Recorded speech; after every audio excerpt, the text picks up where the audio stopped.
Cricket की दुनिया में एक कहावत है, form is temporary, class is permanent.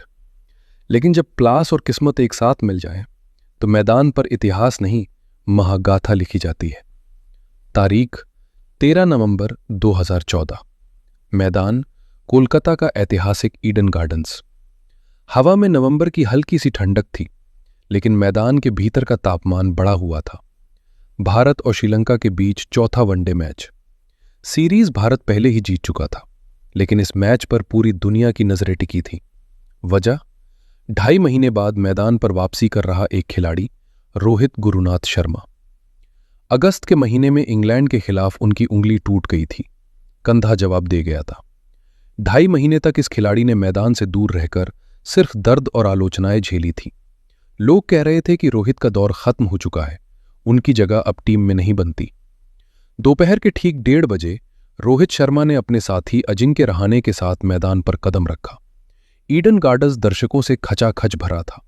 Rohit के हाथों में बल्ला तो था, लेकिन उनके दिमाग में 2.5 महीने का वो सन्नाटा था जिसे आज उन्हें तोड़ना था। शुरुआत बहुत आसान नहीं थी। 2.5 महीने का ब्रेक साफ दिख रहा था। रोहित के पैर नहीं चल रहे थे, गेंद बल्ले के बीच में नहीं आ रही थी। श्रीलंका के तेज गेंदबाज नुवान कुलसेकरा और थिसारा परेरा लगातार उन्हें परेशान कर रहे थे। पारी का 5वां ओवर, थिसारा परेरा की एक गेंद को रोहित ने ड्राइव करने की कोशिश की। गेंद बल्ले का किनारा लेकर सीधे बैकवर्ड पॉइंट पर खड़े फील्डर के हाथों में चली गई। एक बेहद आसान सा कैच। पूरे स्टेडियम में सन्नाटा पसर गया। ऐसा लगा कि रोहित की वापसी एक बुरे सपने की तरह खत्म हो गई। लेकिन तभी मानो समय रुक गया। श्रीलंकाई फील्डर की उंगलियों से वो गेंद फिसलकर घास पर गिर गई। जीवनदान। रोहित शर्मा उस समय सिर्फ 4 रन पर खेल रहे थे।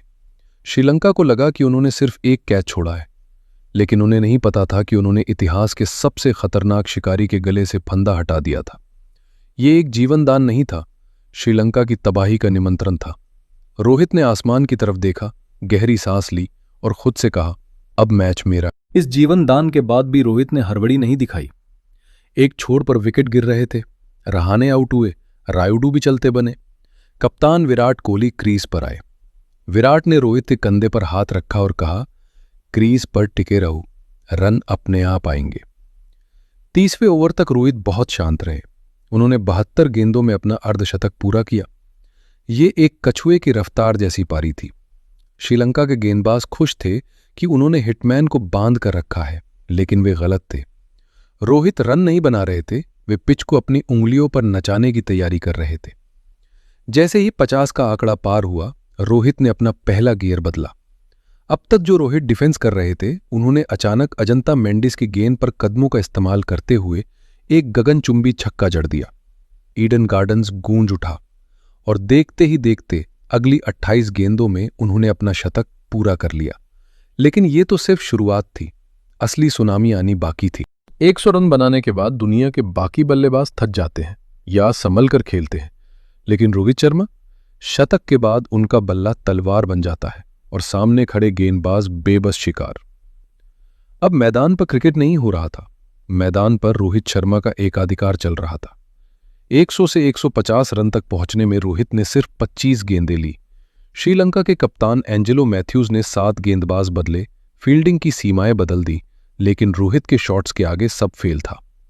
पारी का 46वां ओवर, नुवान कुलसेकरा की गेंद। रोहित शर्मा 190 के पार थे।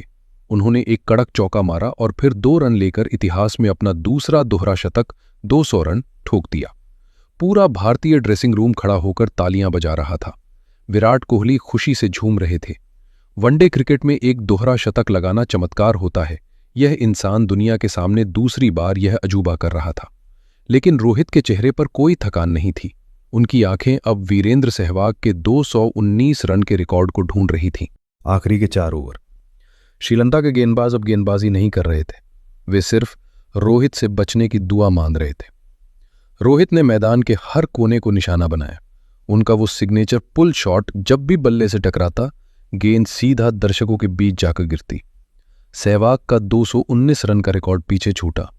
रोहित 230 पार हुए, 240 पार हुए और देखते ही देखते उन्होंने 250 रन का वो जादुई आंकड़ा पार कर लिया, जिसे आज तक किसी ने छूने की हिम्मत भी नहीं की थी। पारी की आखिरी गेंद पर जब रोहित आउट हुए तो पूरा ईडन गार्डन्स उनके सम्मान में झुक चुका था। स्कोरबोर्ड पर जो लिखा था उसने क्रिकेट के 150 साल के इतिहास को बदल कर रख दिया था। रोहित शर्मा 264 रन, गेंदें 173 चौके, 33 छक्के, 9। एक अकेले इंसान ने अपनी पारी में 33 चौके मारे थे।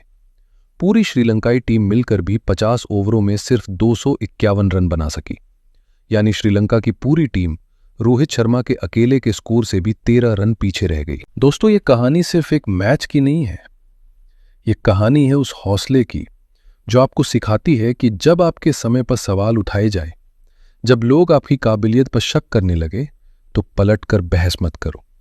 अपनी खामोशी को इतनी ताकत दे दो कि जब आपका वक्त आए तो आपकी सफलता पूरी दुनिया में शोर मचा दे। 13 नवंबर 2014 का वो दिन इतिहास में हमेशा के लिए अमर हो गया। आज भी जब कोई बल्लेबाज मैदान पर उतरता है तो वो शतक के बारे में सोचता है, लेकिन 264 रन का वो पहाड़ आज भी आसमान को छू रहा है, और शायद इसे तोड़ने के लिए खुद हिटमैन को दोबारा जन्म लेना पड़ेगा। जय हिंद।